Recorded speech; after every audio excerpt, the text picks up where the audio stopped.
you are in trouble. Okay. All right, you're going over here, like blue sleeve tie-dye looking thing. Yeah.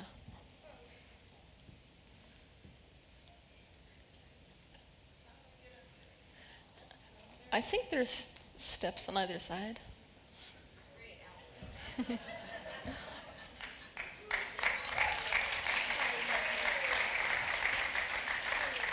It's not on. Yeah, it is. Oh, my God. I've been in bed as long as you've been alive. I was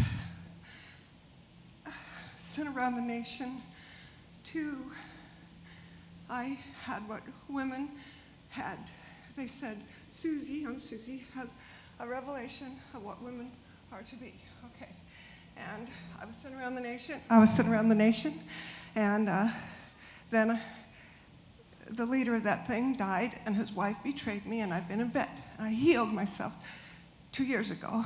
I've been organic since I was 12, but I had to get off pills 10 years ago. But I want to know what's happening with you and Ollie in the prisons, because one of the prophecies was that those that are leading us into the age of light are those that are in prisons and insane asylums back then. Mm-hmm. And I have been that, not in prison, but somebody committed me. In that case, it took me 12 hours to get out but I want to know what, I believe we need the prisons. I believe we need them. Yes. I believe that the shadow that's in us, that you're helping us process. Yes. Thank you. I believe that the shadow that we need in us is the shadow that... Yes, exactly. So... You get it. I know. But what do we do to get there? I mean, my husband, we can't get married, it's illegal, or they'd take one of our paychecks.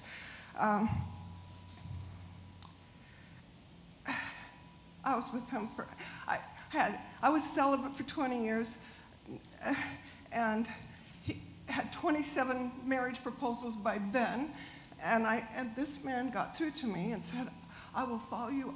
When you talk, I respect you more than any other woman, until you, I think. But then he went to prison for 10 years and 3 months. And he tries to get help, and he doesn't know how. I take him to places in it. And we need his shadow. We need these people's shadow. Yes. Okay, what do we do? Well, okay, so how do you want everyone to understand what we're talking about? That'd be great. Okay. By the way, you are so gorgeous. And thank you. You are such a stand up and model that. That is just, look at that. Oh my God. And I don't know, but I think I've watched every video so far, but I don't know if anybody goes, oh my God, look what she's wearing, look at her makeup. I modeled for 50 years so far, and you're just everything, you're everything. Thank you. And thank you. Thank you. So you ready for us to make everyone understand? Yes. And I'll also answer your question? Thank you. All right, I'm doing a social statement today. What I need 3 of my staff members up here, if possible. Yeah. I may not need every single one that comes up here, but I definitely need 3. I know that for a fact, so come.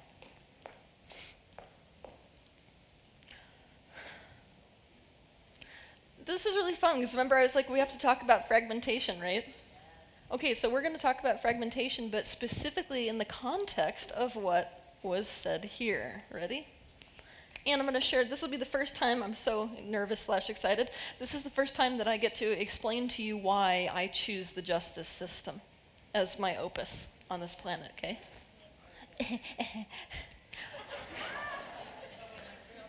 All right.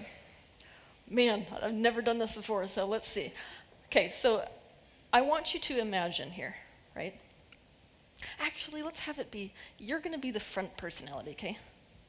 So let's say that this is somebody who, when she was like 4 years old, let's come up with a trauma. Doesn't matter what it is. My daddy left. Okay, daddy leaves. Now, a trauma is something that causes distress that cannot be resolved. Chances are she grew up in a family where dad just vanished. Mom has no idea how to help her through her emotions. There's no, oh my gosh, what do I do with this? How do I weave this trauma into who I'm meant to become? There's none of that. What has to happen in those types of circumstances is a splitting. Now, the splitting of consciousness that happens is between the aspect of you that's vulnerable and the aspect of you that is capable of dealing with that scenario, okay? Do we understand that so far? What I have to get you to get before this is that you're looking at a body here. Now, if I tried to cut this body in half, this person would be gone. But that's not how consciousness works.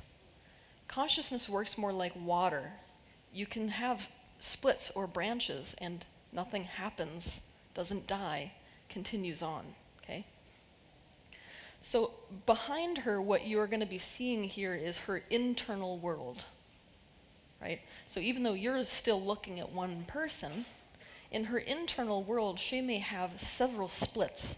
We can call these parts, fragments, personalities, whatever you want, and all people have this going. But we're going to take a little steer in the direction of the justice system and what you're seeing in prisons, okay? So let's say Daddy left me at 4 years old and I was in a really rough environment. So this is like, let's say I grew up in the projects. Let's just be really stereotypical, shall we? I grew up in the projects. Now Dad vanishes on me and Mom has to be working all hours of the day. I'm basically an orphan child. I'm by myself all the time. Now,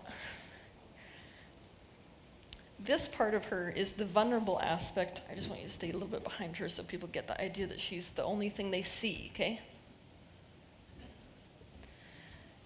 When Daddy leaves, here's the part of her that is so desperately hurt right now, whose life changes overnight, who has no capacity to process the pain of this abandonment. This one desperately needs people. This one is scared to death of the world and is not ready, okay? Now she has to split that part off from her consciousness because she can't do anything with it, can she? She doesn't get anyone saying, oh, sweetheart, it's so sad. Why don't you come be with me after school? There's nobody like that, okay? So this part is completely alone. Now, she is going to suppress that part because this one gets her in trouble. Like, you don't grow up with this in the projects. Let me tell you what, you'll get your ass handed to you, okay?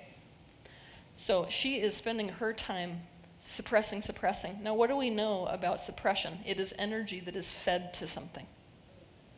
So that's actually growing this part bigger, the vulnerable, terrified part. What she's going to do is she's going to identify with a part that keeps her safe. Now, this personality may be anything that she's been around that represents strength. What can make me deal with this situation right now? Being by myself in the projects, right? Have to fend out. Having to fend for myself, there's nobody there for me.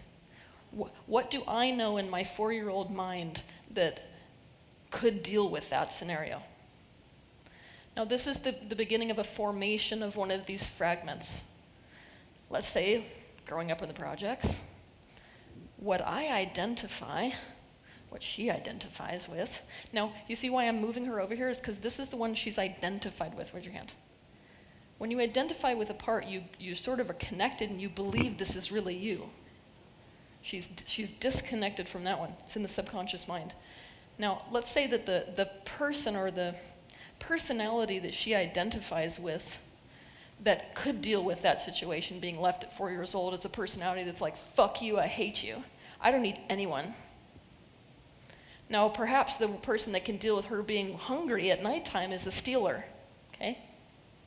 Now, this is who you are. As time goes on, she identifies more and more. You start to see the behaviors here get more erratic. Now, a police officer will stand here when this one steals something and is like, all right, you're going to juvenile detention. Come on. Right?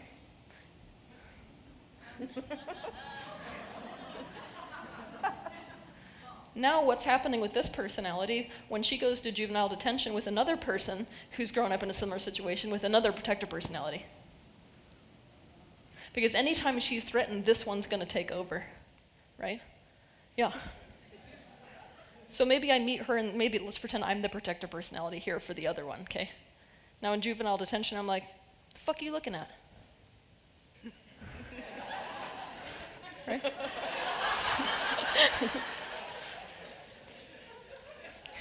So what you're looking at, right, in your prisons is a cycle of this. No, she is not treated well with this personality. This is what helped her cope, but she's not treated well because anybody who comes close to this is like, oh, Jesus, right?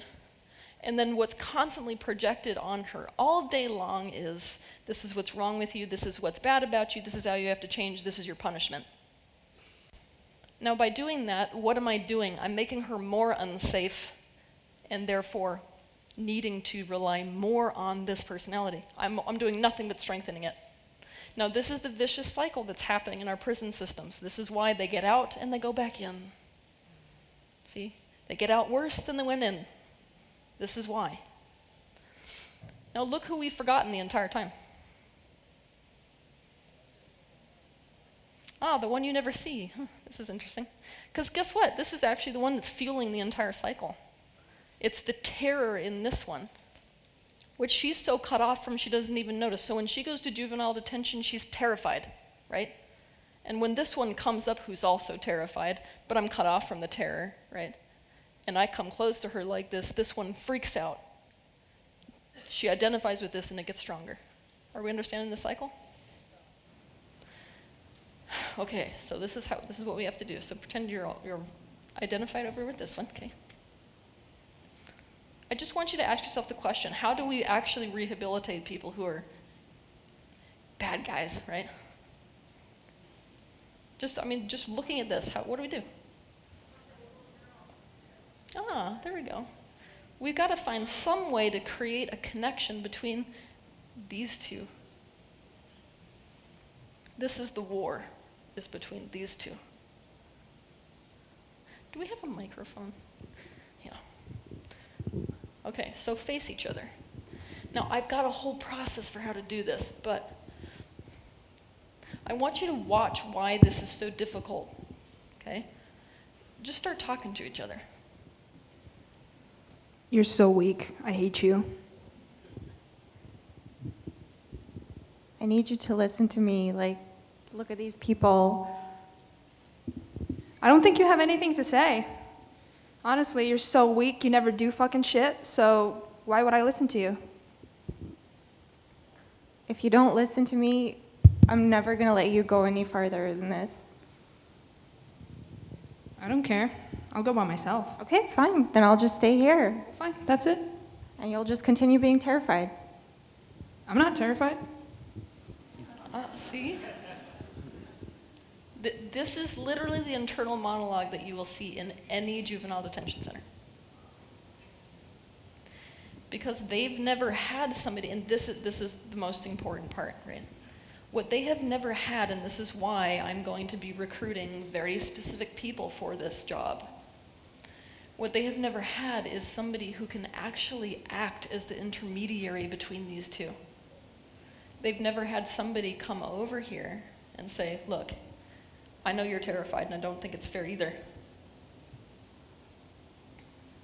See, now watch my energy. I should be standing like this. Watch my energy. What I'm doing is I'm the first advocate this aspect that's vulnerable has ever had. Now, see, look at where the attention went from the person. Ah, now her attention is over on this one. Now, maybe she's capable of seeing the vulnerable aspect for the first time. Now, I'm not making an enemy of that one either. This is another part. This is not a bad guy. I have to be able to recognize that one saved her life. So I'm the one that comes in and says, look, you have rescued this person. Like, everything you have done was right. That was so fucked that you had to do that in the first place. And I recognize how terrified you are. And I recognize that there's never been anybody there for you. Right?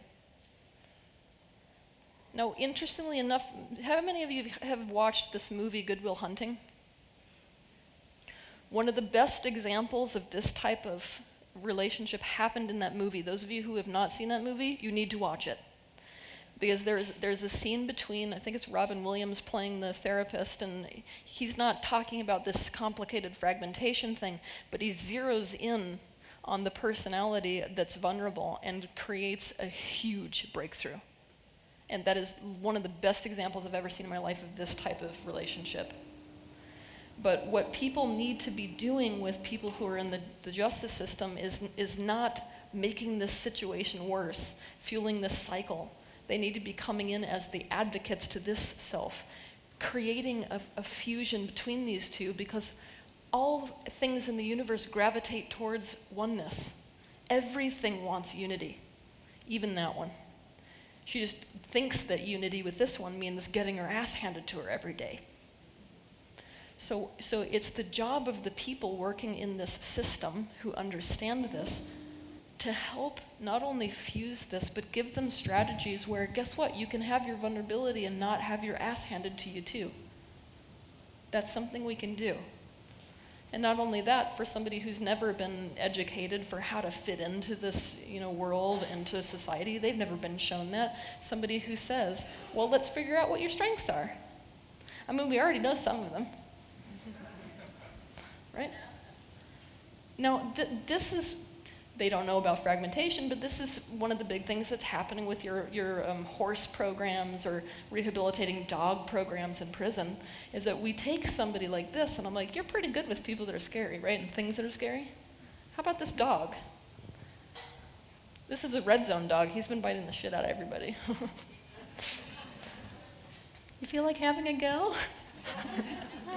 See, no, you see how the cycle, not only has this one now found a way that it gets to express itself that actually adds to society, as it does that, its self-confidence grows.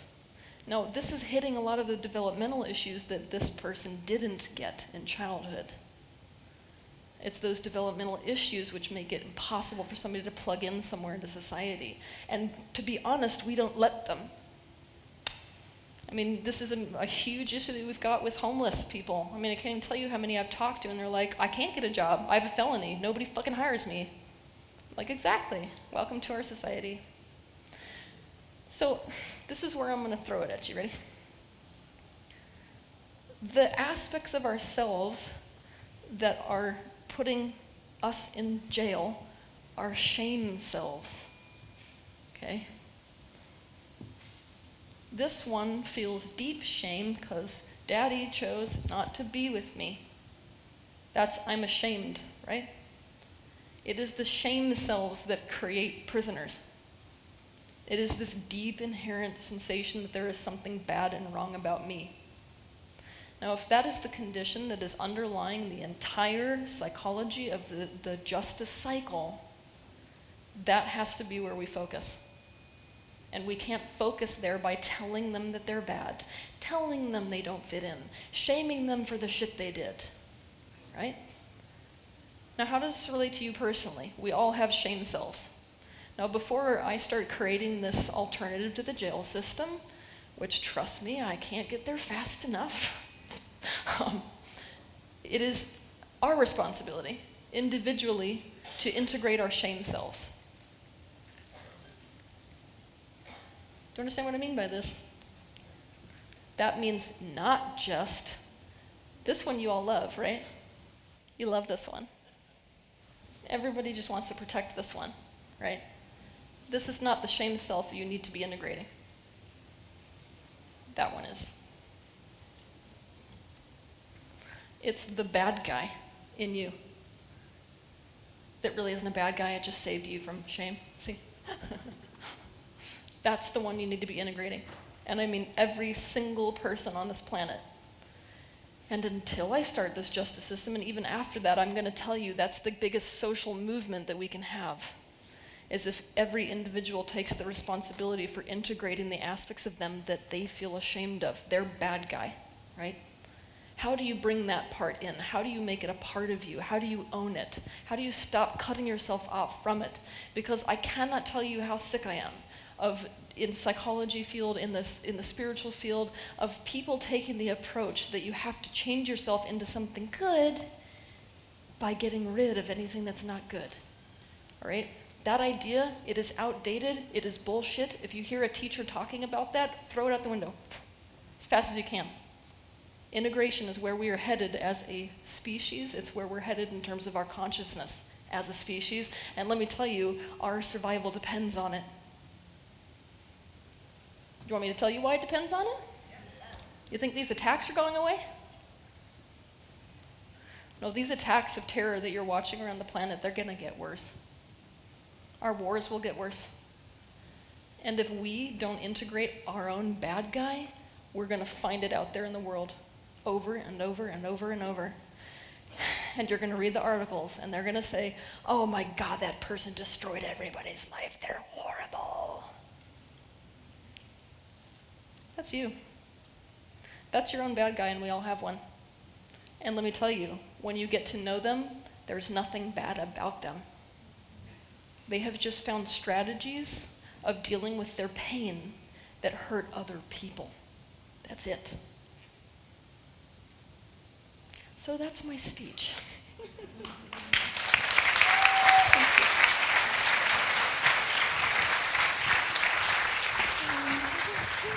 Thank you.